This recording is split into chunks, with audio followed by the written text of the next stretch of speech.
ఓం శ్రీ శ్రీరామకృష్ణ సమర్థ సద్గురుదేవాయ నమః.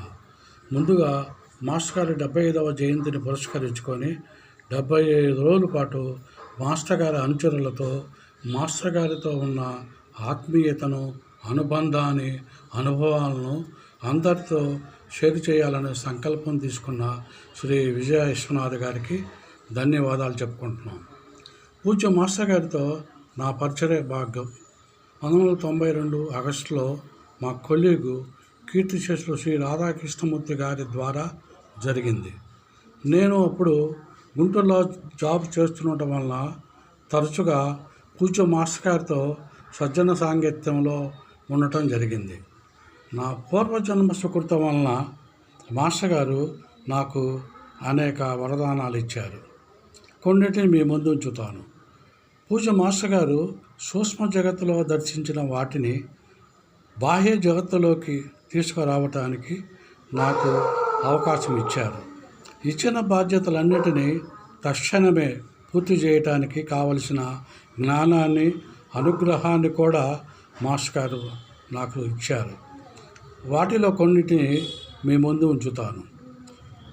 మొదటిగా త్రిముఖి గాయత్రి యొక్క చిత్రపటం, తర్వాత జగజ్జని మహాయోగేశ్వరీదేవి, ఆ తర్వాత సప్తఋషి ఆశ్రమ సేకరణ మరియు నిర్మాణ బాధ్యత, జగజ్జని మహాయోగేశ్వరి ట్రస్ట్ కన్వీనర్ బాధ్యతలు మరియు సాయిబాబా మందిర నిర్మాణ బాధ్యత, ధుని బాధ్యతలతో పాటు మన ఆశ్రమాలకు కావలసిన చిత్రపటాలు ఏర్పాటు చేసే అవకాశాన్ని కూడా పూజ్య గురుదేవులు మాస్టర్ గారు నాకు ఇవ్వటం జరిగింది.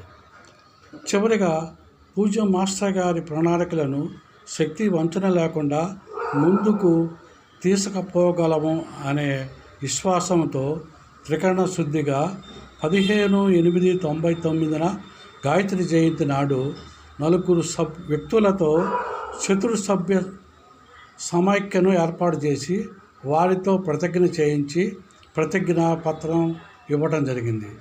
ఆ నలుగురిలో కూడా నాకు అవకాశం ఇచ్చినందుకు పూజ్య గురుదేవుల వారికి ధన్యవాదాలు చెప్పుకుంటున్నాను. ప్రస్తుతం మాస్టర్ గారి ప్రణాళికలను ముందుకు తీసుకుపోవటానికి కావలసిన జ్ఞానాన్ని, అనుగ్రహాన్ని కూడా మాస్టర్ గారు నాకు అందిస్తూనే ఉన్నాడు. మాస్టర్ గారు 1995లో చెప్పినట్టు భారతదేశానికి జగద్గురుపీఠ అధిరోహించడానికి కావలసిన దిశానిర్దేశాలు గుంటూరు జిల్లా కేంద్రంగా జరుగుద్దని చెప్పడం జరిగింది. ఆ ప్రయత్నంలో భాగంగా ఆ యొక్క బాధ్యతను, సంకల్పం నెరవేర్చడానికి కావలసిన ప్రణాళికను రూపొందించుకుంటూ గురువుగారి యొక్క కార్యక్రమాన్ని చేయడానికి నేను ముందుకు సాగుతున్నాను. ఈ అవకాశాన్ని ఇచ్చినందుకు విజయ విశ్వనాథ్ గారికి కృతజ్ఞతలు చెప్పుకుంటూ సెలవు తీసుకుంటున్నాను. జై మహాకాల్, జై జై మహాకాల్.